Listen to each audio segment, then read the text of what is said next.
Okay. Now, in the last class, we have studied about the consumer's equilibrium in case of two commodities, है ना?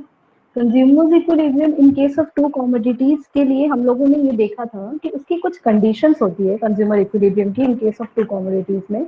वो conditions क्या क्या थी कि फर्स्ट कंडीशन क्या था, marginal utility of X and upon price of x equal होना चाहिए, should be equal to marginal utility of Y upon price of Y के। And condition number 2 was law of diminishing marginal utility must prevail. तो जैसा हम लोगों ने marginal utility पढ़ा था तो पता था ये कंडीशंस तो ऑलरेडी प्रिवेल होती ही है। कहाँ पे? यूटिलिटी ऑफ एक्स और प्राइस ऑफ एक्स का रेशियो या फ्रैक्शन किसके इक्वल, यूटिलिटी ऑफ वाई और प्राइस ऑफ वाई के फ्रैक्शन के इक्वल, ये हमें देखना था। और हम लोगों ने एग्जाम्पल पढ़ा था अभी कि अगर मैंगो के प्राइस, कॉमोडिटी एक्स ले लेते हैं मैंगो और कॉमोडिटी वाई ले लेते हैं एप्पल। मैंगो के प्राइस अगर 1 रुपी है, मतलब प्राइस ऑफ एक्स हो गया 1 रुपी, एप्पल की प्राइस 1 रुपी है, इसका मतलब है प्राइस ऑफ वाई हो गया क्या, 1 रुपी। अगर हम जैसे जैसे यूनिट का कंजप्शन इंक्रीज करते रहेंगे, हमने देखा था कि मार्जिनल यूटिलिटी क्या हो रही थी, डिक्रीज हो रही थी। तो ये हमारा सेकेंड कंडीशन सेटिस्फाई हो गया कि law of diminishing marginal utility जो है वो हो रही है। उसी तरीके से एप्पल के केस में भी जैसे जैसे हम एक एक एप्पल का कंजप्शन बढ़ाते रहेंगे उसकी यूटिलिटी क्या होती रहेगी, डिक्रीज होती रहेगी। ठीक है। जब हम मार्जिनल यूटिलिटी ऑफ एक्स का और प्राइस ऑफ एक्स का रेशियो कैलकुलेट करेंगे, यानी कि 20/1, 18/1, 16/1 करेंगे, तो हमारा रेशियो इस तरीके से कुछ निकलेगा।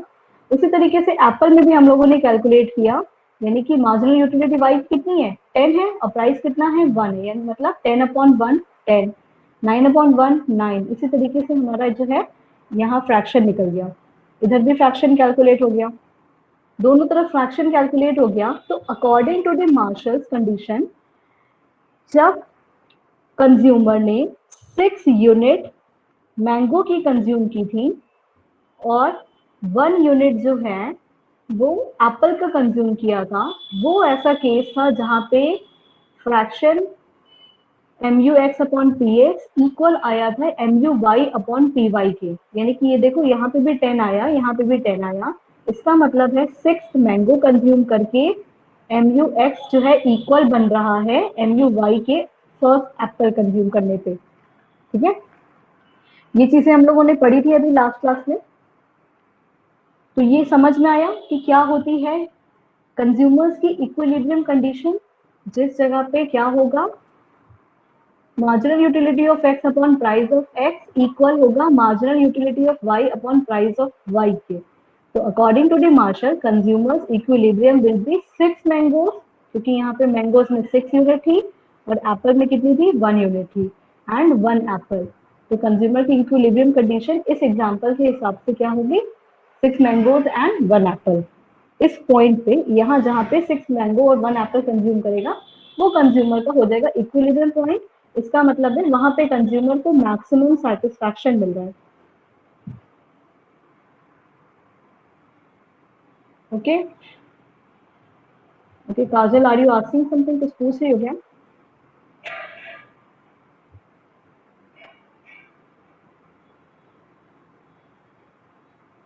तो इज देयर एनी डाउट, यहाँ तक कोई डाउट है किसी को, कुछ भी? कंज्यूमर को मैक्सिमम सेटिस्फैक्शन कहाँ मिल रहा है और जहाँ पे वो चेंज नहीं करना चाहता, जब वो 6 मैंगोज एंड 1 एप्पल जो है कंज्यूम करेगा। फिर नेक्स्ट आते हैं हम लोग। अब इसमें देखो क्या होता है ना, सबसे इम्पोर्टेंट चीज इसमें ये अब आती है यहाँ से कि एक एग्जाम्पल है हमारा कि पहले ये बताओ, कंज्यूमर इक्विलिब्रियम में कोई प्रॉब्लम है किसी को? सब समझ में आ गया? एंड आंसर में कंज्यूमर इक्विलिब्रियम क्या होगा, कहाँ पे होगा in case of to commodities? Answer में फास्ट।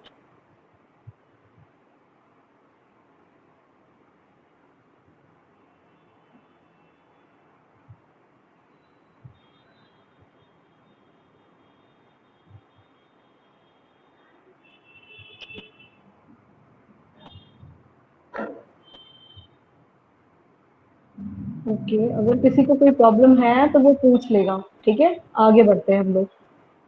एक एग्जाम्पल आया है, एक एग्जाम्पल लेके समझते हैं कि अगर मार्जिनल यूटिलिटी ऑफ एक्स दी हुई है किसी गुड की 15 और उसका प्राइस दिया हुआ है ₹3, ठीक है। प्राइस है यानी गुड एक्स जो है उस गुड का प्राइस कितना है, ₹3 है। और मार्जिनल यूटिलिटी दी हुई है गुड वाई की 8 और उसका प्राइस है क्या, ₹2, ठीक है। ये एक कंडीशन दी हुई है। इस कंडीशन में प्राइस एक्स वाले गुड का 3 है, वाई वाले गुड का प्राइस क्या है, 2 है। मार्जिनल यूटिलिटी एक्स की 15 है, मार्जिनल यूटिलिटी वाई का क्या है, 8 है। तो अगर हम ये रेशियो कैलकुलेट करेंगे यानी M U x upon P x और M U Y upon P y, तो हमने यहाँ देखा कि M U x upon P x मतलब 15 और पी एक्स कितना था, 3। करने पे कितना आंसर आया हमारा, 5 आंसर आया यहाँ पे।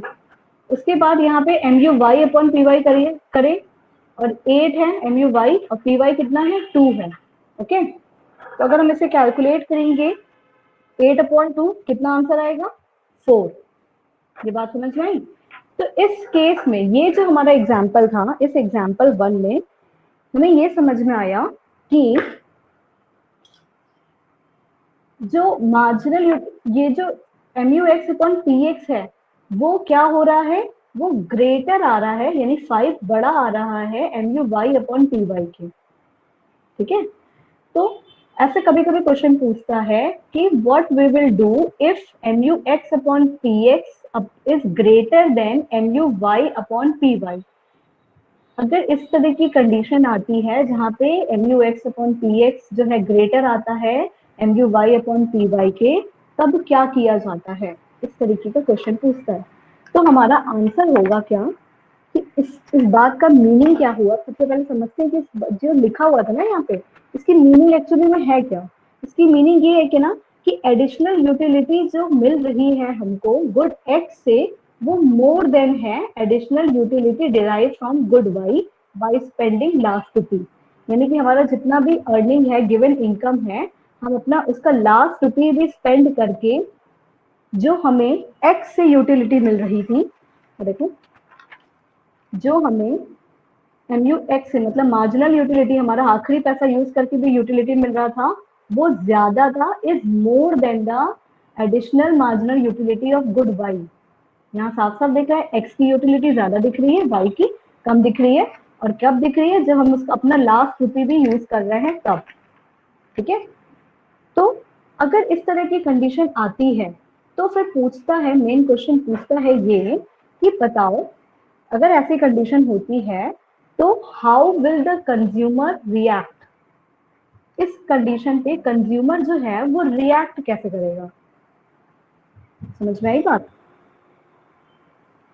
सी, अगर इस तरीके की कंडीशन पूछती है तो वो बोलेगा कि बताओ यहाँ पे कंज्यूमर इस केस में कैसे रिएक्ट करेगा। ओके, तो क्या होगा ना, हम लोग क्या बताएंगे कि अगर देखो यहाँ देखो, अगर x की यूटिलिटी ज्यादा चल रही है, y की यूटिलिटी कम चल रही है, तो कंज्यूमर बताओ क्या करेगा। कोई बता सकता है अपने आप से, कोई गेस करेगा कि कंज्यूमर का रिएक्शन क्या होगा।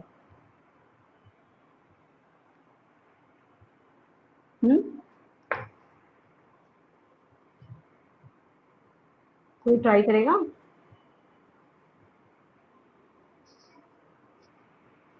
देखो, जब भी किसी गुड का हम कंजप्शन क्या करते हैं, इंक्रीज करते हैं, है ना। किसी भी गुड का अगर हम कंजप्शन जो है क्या कर देते हैं, इंक्रीज करने लगते हैं, तो उस गुड की यूटिलिटी क्या होती है, पहले तो ज्यादा मिलती है हमें, फिर कम हो जाती है, फिर और कम हो जाती है, फिर और कम हो जाती है, ऐसी चीजें होती हैं। किसी भी गुड का कंजप्शन जैसे जैसे जैसे जैसे इंक्रीज करते रहते हैं, उसकी यूटिलिटी ज्यादा से कम होती रहती है। सबसे पहले गुड में तो ज्यादा यूटिलिटी मिलती है, यही तो होता है law of diminishing marginal utility. तो इसका मतलब ये है कि इस वाले केस में कंज्यूमर जो है ना वो दो चीजें कर सकता है, दो काम कर सकता है।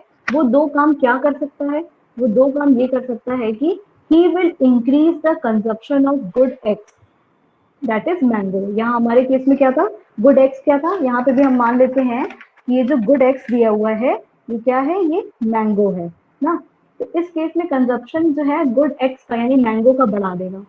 अब बताओ, अगर गुड एक्स यानी कंजप्शन मैंगो का बढ़ा देता है कंज्यूमर, ठीक है, तो क्या होता है, जैसे कंजप्शन बढ़ा दिया यानी कि क्वांटिटी उसकी बढ़ा दी, तो उसका यूटिलिटी जो है, क्वांटिटी जो है और बढ़ा दी अगर, तो उसकी यूटिलिटी जो है वो और कम होने लगेगी, कम होने लगेगी, कम होते होते और कम हो जाएगी।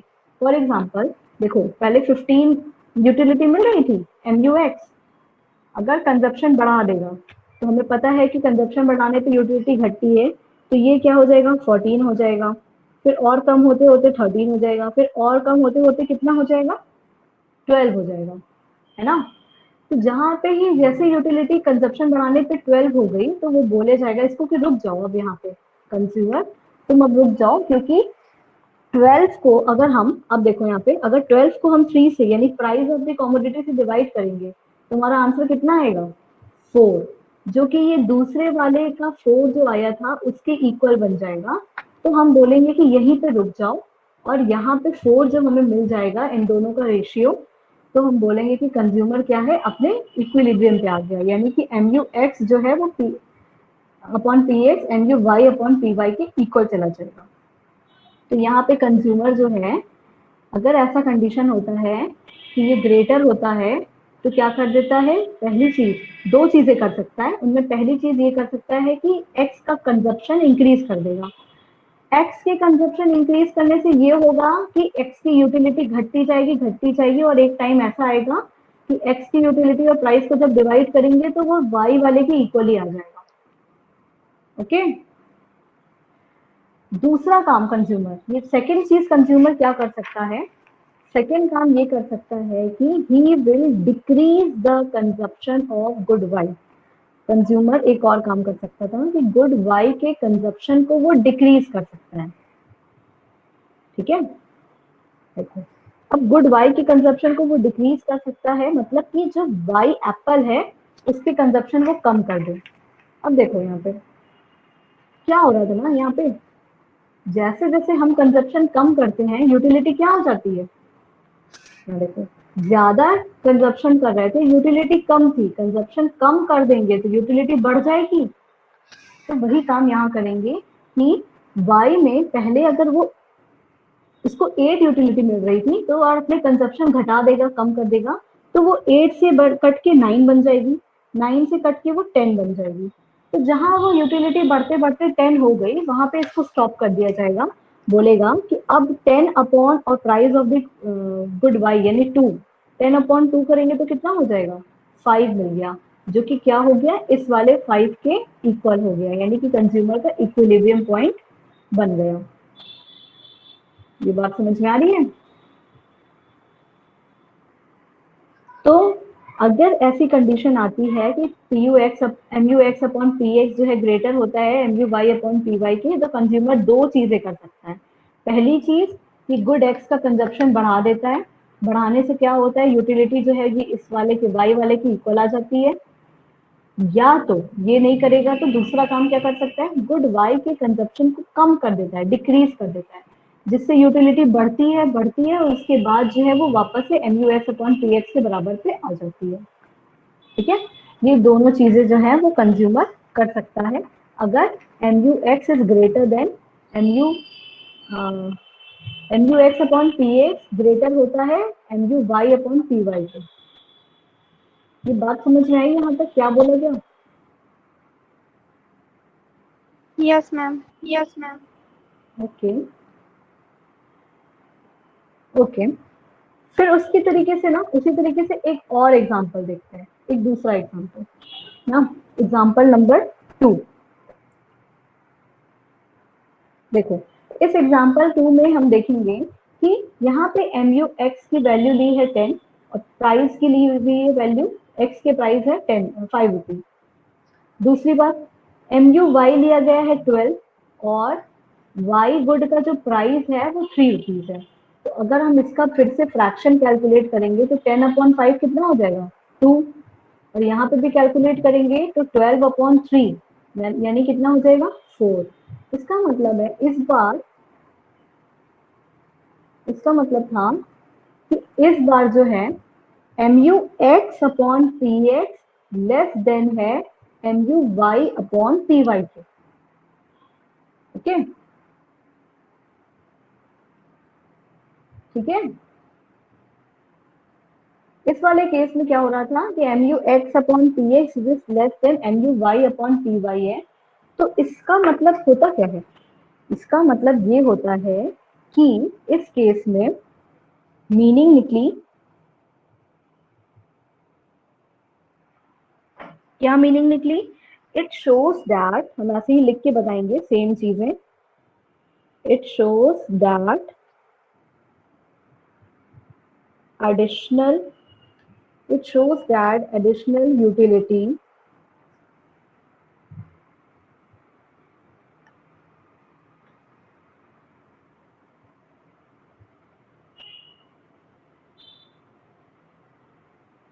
यहाँ क्या हो जाएगा? It shows that additional utility derived from good x is, क्या है good x का additional utility? हाँ, less है, less than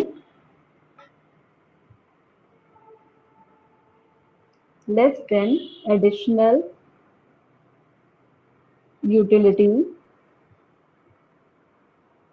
derived from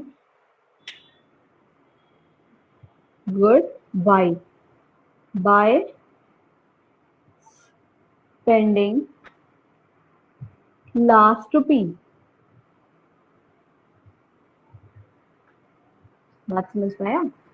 यहाँ पे क्या हो रहा है कि जब हम एडिशनल यूटिलिटी गुड एक्स से जो मिल रही है वो लेस है than the additional utility derive from good Y, ये बातें बोल रही है यहाँ पे।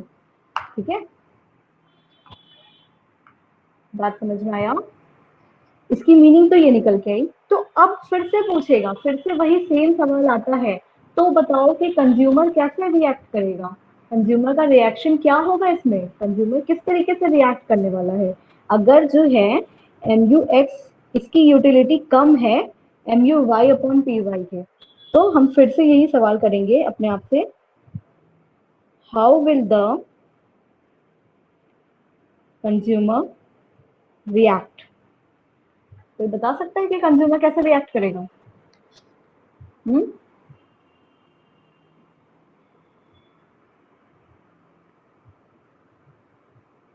टेल मी, अगर इसकी यूटिलिटी y की ज्यादा है और x की कम है तो कंज्यूमर क्या करेगा?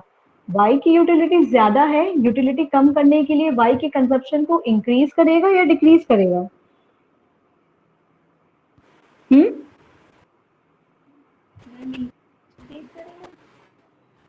क्या करेगा फिर से बोलो?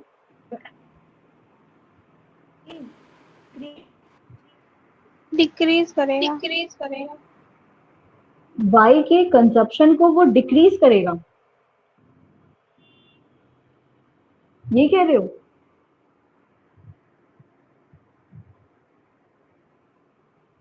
बताओ बताओ, y के कंजप्शन को। अच्छा, y का कंजप्शन अगर डिक्रीज हो जाएगा ना तो y की यूटिलिटी बढ़ेगा कि घटेगा? बताओ।